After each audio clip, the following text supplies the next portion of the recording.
to just start with, I still remember the footsteps, the sound of footsteps in the dead of the night in the cold winter of Shillong. It was 1980 and it was the insurgency. It had begun and there was curfew and all the Bengalis were being targeted. I clenched my jaws and my palms as I held on to my mother.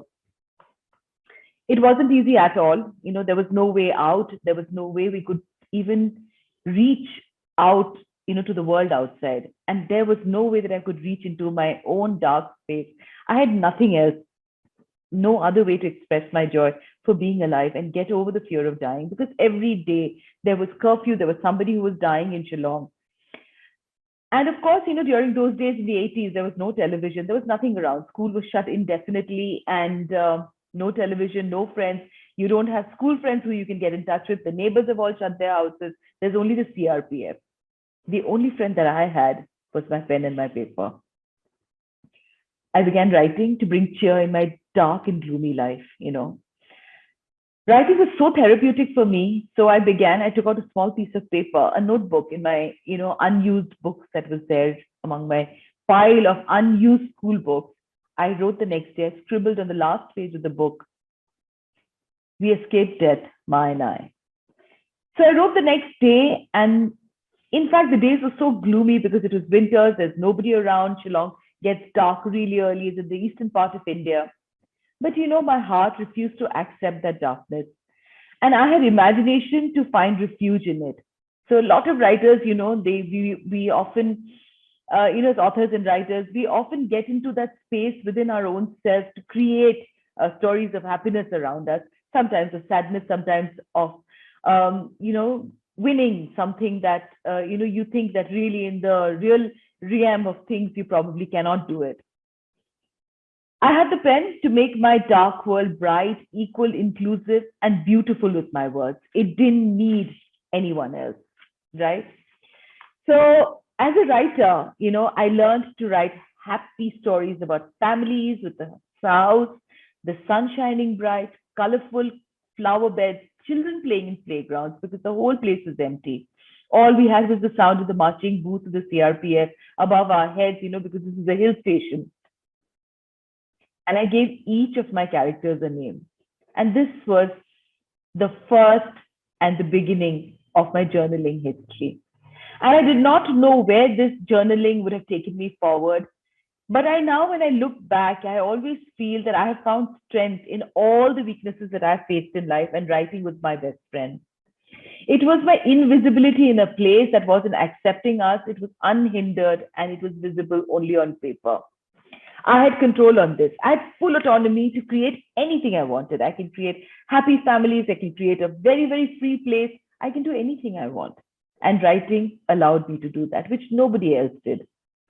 As the years rolled, I learned to be conscious, to accept not being seen, submissive, but deep within me, I knew that this is in the passing. Nothing lasts forever. We all know that, right? Not even love. So war to hamesha khatam to hona hi hai ek time. But I still remember that night when I had left, Shillong, and I could not say my goodbye to all my friends. But I remember when I did my packing, I packed that little notebook that I had with all the stories inside me. And I did not know how this would take me forward in the life going ahead. I was probably 12 or 13 years old when I left Shillong, in the middle of insurgency, in the middle of the night. As I grew up, I did portray an image of surety. You learn over the time to create an image of portraying, that you're confident, you've never ever faced any sort of a challenge. Anyone with a knack to read people could read me. They could easily find out that there was something that was very insecure. There was also this pain of not being able to say goodbye to my friends. And I had this little, autographed book with all my friends who had autographed in that book, in that little diary that I think in our times during the 70s and the 80s, kids had those sort of autographed books. And in those books, you write messages to each other. And we always did that with every year. Writing was a very integral part of me. And I poured all that I wanted from my heart into that notebook on paper. Writing brought me my lost voice, the smiles in my unending love stories, maybe the love stories that were not happening because there was so much of confusion all around. People did not know, Bengalis did not know whether that was their state any longer, whether they really belonged to that place. There were so many people who had probably needed to say goodbye. But in my stories, they all united and they got together. Writing helps me talk about the underdogs, the ones living on the margins. It really helped me reinvent myself anew. And when I look back at how writing has been this doctor in my life, I don't even know how I can ever thank writing. Writing brings cheer to me. It brings me closer to myself that no one can. It makes me smile. I can write about utopia, in utter dystopia. There's so much of mayhem around me, but I can write happy stories. From writing those little notes, I never knew how they would help me, going ahead. I've written a book called Daughter Sala and Other Stories. This is a book of 15 real stories of people that I met during that time of insurgency. Those little notes that I'd made about people that I'd known, met, spent time with them. And the joy that they brought into my life by just buying a little fruit for me or probably giving me a small pack of chewing gum. But I wrote about that exchange with each other. And this book, Nautanki Sala and Other Stories, is my debut book. After many years of being at home, it has my heart. It has stories of protagonists, who have won in large and little ways against all odds.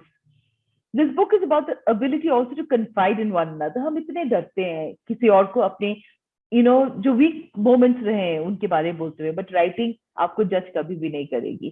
तो आप अपने writing में आप कुछ भी लिख सकते हैं. You can become a king, you can become a queen, you can become a warrior, you can become anything that you want. And that's what writing did for me. So I find all the strength in my words. I can open up emotionally because we are always scared of interactions with people. I can open up emotionally on my page and with using my pen. Of course, I use an iPad. And I can also channelize my thoughts with words. When writing became established, slow and steady after a very long break of my work for almost more than 10 years plus that I stayed at home, I didn't know what to do. But there was one thing that stayed back, was the pen and the paper, and said, I'm your friend and I will be with you. So I established my daily work routine of writing because I needed to tell stories of the multiple people that I'd met.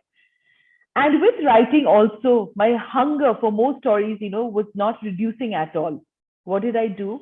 I said, there is something called podcasting. Of course, I was very old for podcasting, and most people who were in podcasting were all very, very younger people. But I began podcasting. And I did podcasts of people across the world, whose stories I wanted to share. So I became like a storyteller for them through my podcast.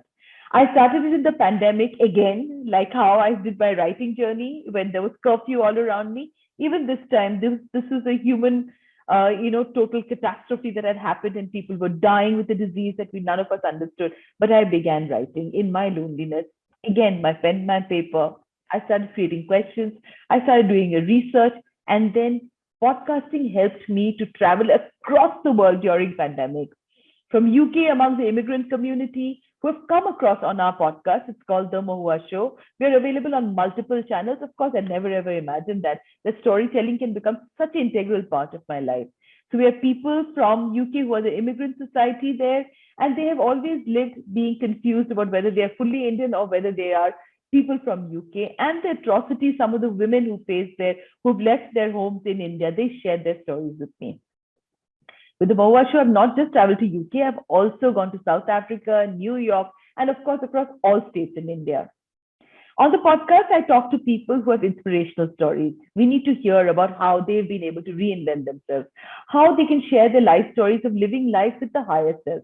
How do we get in touch? How do we connect with our higher self? That's what the podcast did for me. People who are brave, people who've shown kindness, in unkind situations, and a willingness to share their life story so that you, me, and all of us who's going to be listening to this podcast and listening to this talk that we have, is going to be inspired and know that there is no limit. You can do anything that you want. So every time someone wants to reinvent and they win, I feel an immense satisfaction. It's like a deep satisfaction that I have within my own self. I resonate with their struggles, with their tears, and I share, their journey through the Mohua Show. The Mohua Show is available on multiple channels, and I feel extremely grateful that I have been able to take my writing forward in also an audio format.